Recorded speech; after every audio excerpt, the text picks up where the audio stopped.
ಈ ಶಿವ ಅಂದ್ರೆ ಈ ಶಿವ ಅಲ್ಲ, ಶರಣರ ಶಿವನೇ ಬೇರಾಗಿದ್ದ ಅಂತ ಅದನ್ನು ಹೇಳ್ಕೊಂತ ಅಡ್ಡಾಡ್ತಾರೆ. ಪೌರಾಣಿಕ ಕಲ್ಪನೆಯ ಶಿವ ಬೇರೆ, ಐತಿಹಾಸಿಕ ಕಲ್ಪನೆಯ ಶಿವ ಬೇರೆ. ಬಸವಣ್ಣವ್ರು ಇಷ್ಟು ಚಂದ ಪುರಾಣಗಳನ್ನ ಪ್ರತಿಪಾದನೆ ಮಾಡ್ತಾ ಇರುವಾಗ ಬಸವಣ್ಣವರನ್ನ ಪುರಾಣ ವಿರೋಧಿಯನ್ನಾಗಿ ಬಿಂಬಿಸ್ತಾ ಇದಾರಲ್ಲ ಈ ಮಹಾಮಹಿಮರು. ಇದಕ್ಕಿಂತ ಒಳ್ಳೆಯದಾದಂತ ವೇದಾಂತ ವಾಕ್ಯಗಳನ್ನ ಇನ್ನು ಏನ್ ಹೇಳ್ಬೇಕು, ಉರ್ಲಿಂಗ ಪೆದ್ದೆಗಳು ಹೇಳಿದಂತ ಈ ಮಾತು.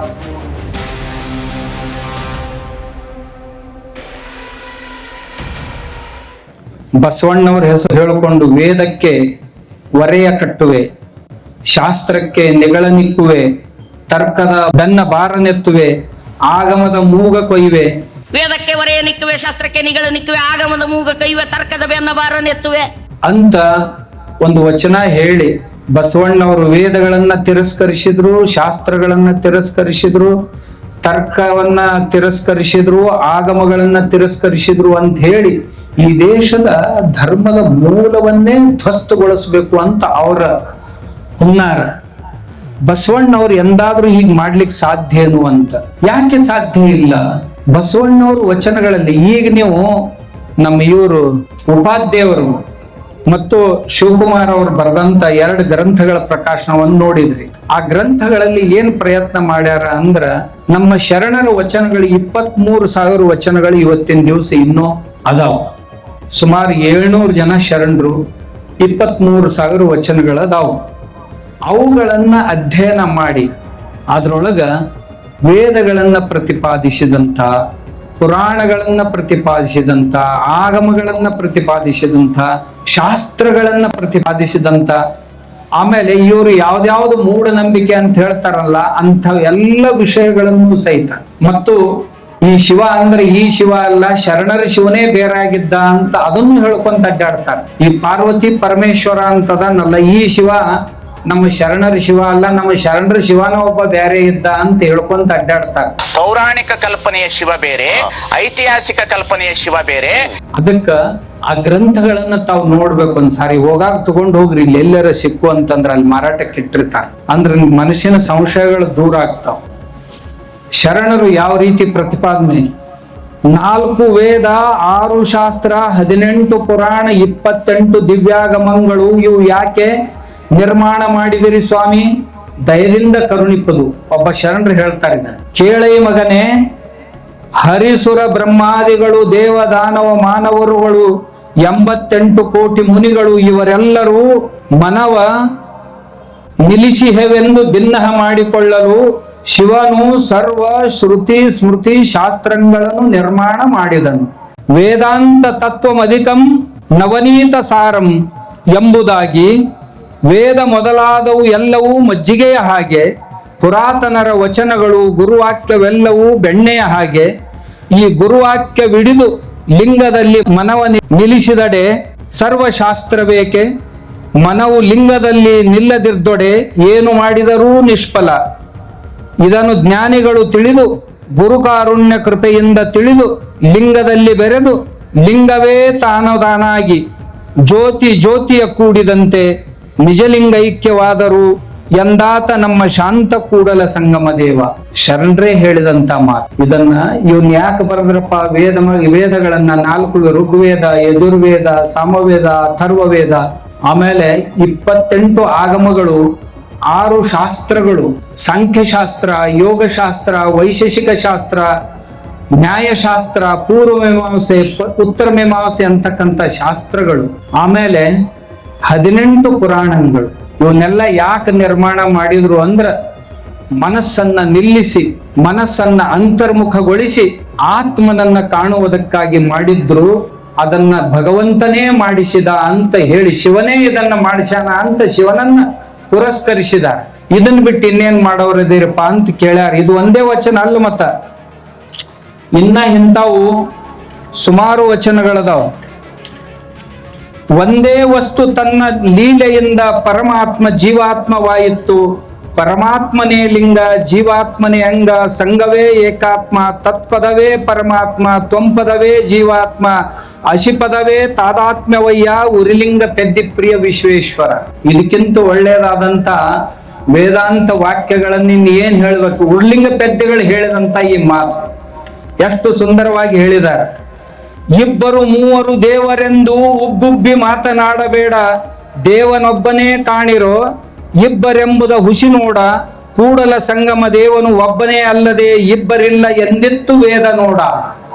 ಬಸವಣ್ಣವ್ರೆ, ಇಬ್ರು ಮೂರು ದೇವ್ರಂತ ಹೇಳಕ್ ಹೋಗಬೇಡ್ರಪ್ಪ, ದೇವ್ರು ಇರೋದು ಒಬ್ಬನ. ನಾವು ಬಸವಣ್ಣವ್ರು ಹೇಳಿದಂಗ ದೇವನೊಬ್ಬ, ನಾಮ ಹಲವು.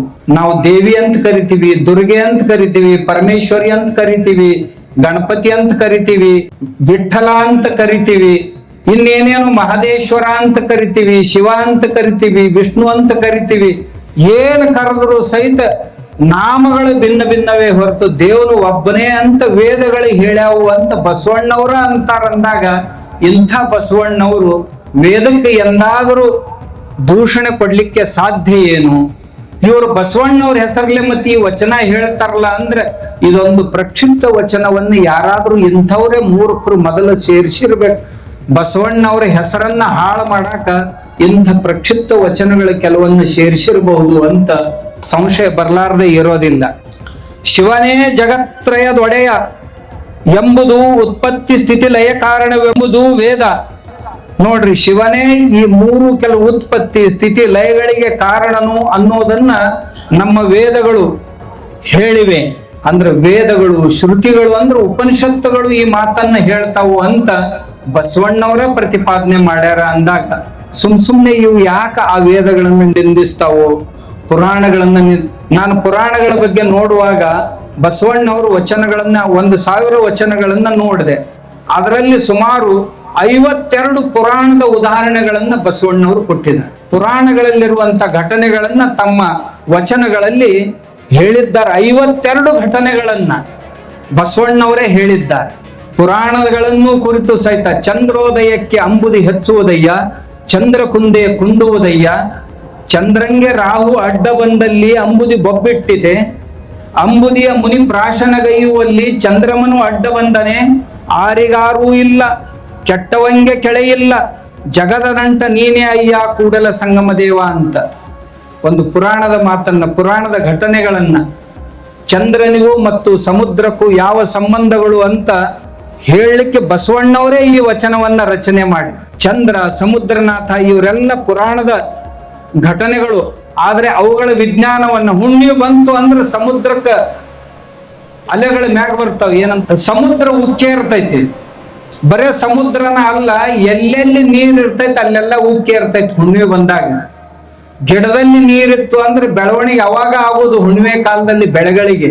ಮನುಷ್ಯನ ಶರೀರದಾಗ ನೀರಿತ್ತು ಅಂದ್ರೆ ಹುಣ್ಣಿಮೆಗಳ ದಿನದಲ್ಲಿ ಮನುಷ್ಯ ಯಾಕ ಚೈತನ್ಯದಾಯಿ ಆಗಿರ್ತಾನ ಅಂದ್ರೆ ಅವನ ಶರೀರದೊಳಗೂ ನೀರು ಉಪ್ಪು ಬರ್ತೈತಿ.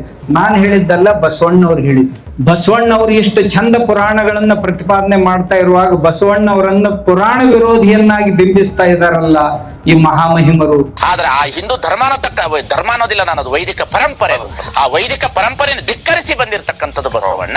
ಅವ್ರಿಗೆ ಇದನ್ನ ತಿಳಿಸ್ಕೊಡ್ಬೇಕು ಅಂತ ತಮ್ಮ ಮುಖಾಂತರವಾಗಿ ಯಾರ ಕೇಳಿದ್ರು ಅಂದ್ರೆ ನೀವು ಅವ್ರಿಗೆ ಹಿಂಗದಾವಲ್ರಿ ಪುಣ್ಯಾತ್ಮರ, ಇವನ್ನಷ್ಟು ಹೇಳ್ರಿ ಅಂತ ಅನ್ನಕ್ ಬರ್ಬೇಕು ಅಂತ ನೆನಪಿಸುವ ಸಲುವಾಗಿ ನಾನು ಇಲ್ಲಿ ತಮ್ಮ ಹತ್ರ ಬಂದೆ.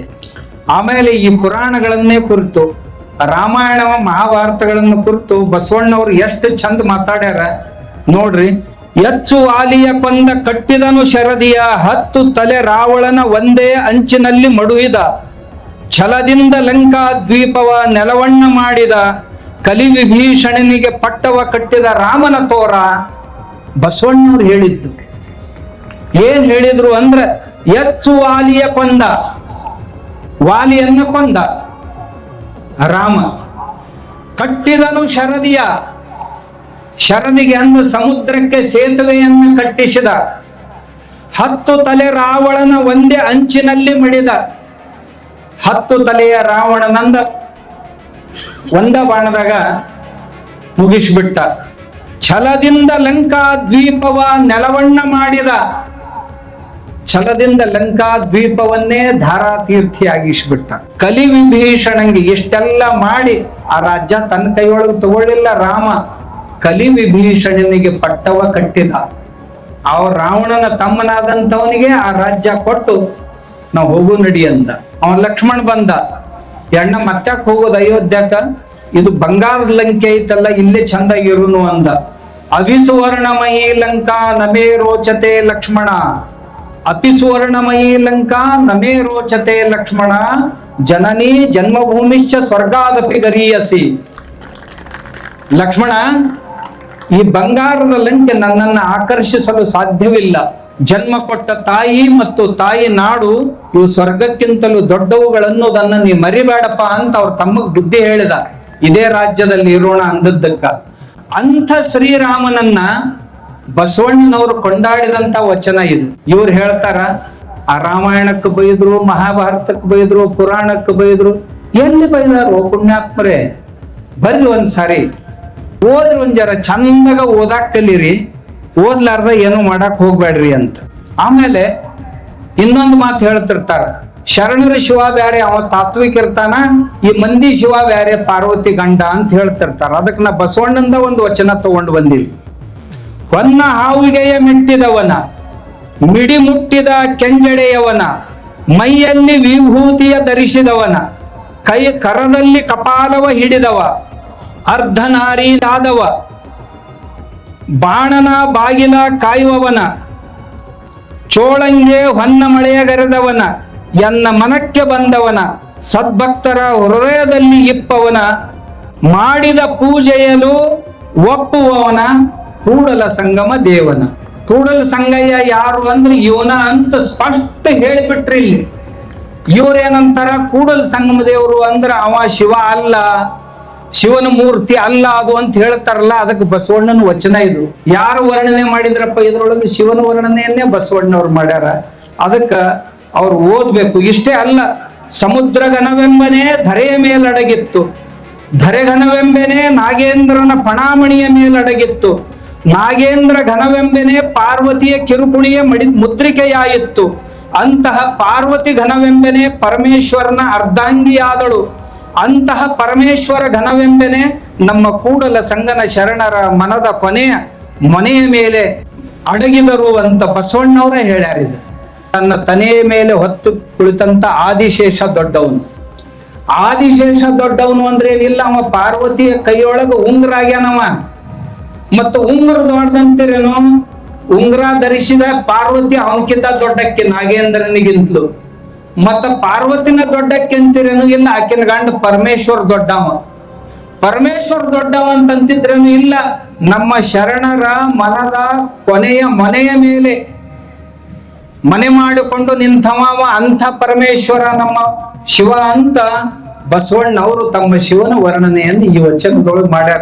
ಇನ್ನೆಷ್ಟು ಸ್ಪಷ್ಟ ಹೇಳಬೇಕು ಇದಕ್ಕಿಂತಲೂ ಚೆನ್ನಾಗಿ ಅಂತ ಹೇಳ್ತಾ, ಈ ಎಲ್ಲ ಶರಣರು ಇಂಥವು ಸಾವಿರ ವಚನಗಳದಾವ. ನೂರ ಅಲ್ಲ, ಸಾವಿರ ವಚನಗಳದಾವ. ಬಸವಣ್ಣವರು ಸಂಸ್ಕೃತ ವಿರೋಧ ಮಾಡಿದ್ರು, ನಮ್ಮದು ಕನ್ನಡ ಧರ್ಮ ಅಲ್ಲ, ಧರ್ಮದಾಗ ಇಂಥವು ಏನೇನ್ ತಂದು ದೇಶ ಹೊಡಿಬೇಕಂತೀರಿ ನೀವು ಮುಟ್ಟಾಡ್ರು ಅಂತ ನನಗನ್ನಿಸ್ತು. ದಯವಿಟ್ಟು ಇಂಥ ಕೆಲಸ ಮಾಡಬೇಡ್ರಿ ಅಂತ ಅವ್ರಿಗೆ ನನ್ನ ಪ್ರಾರ್ಥನೆ.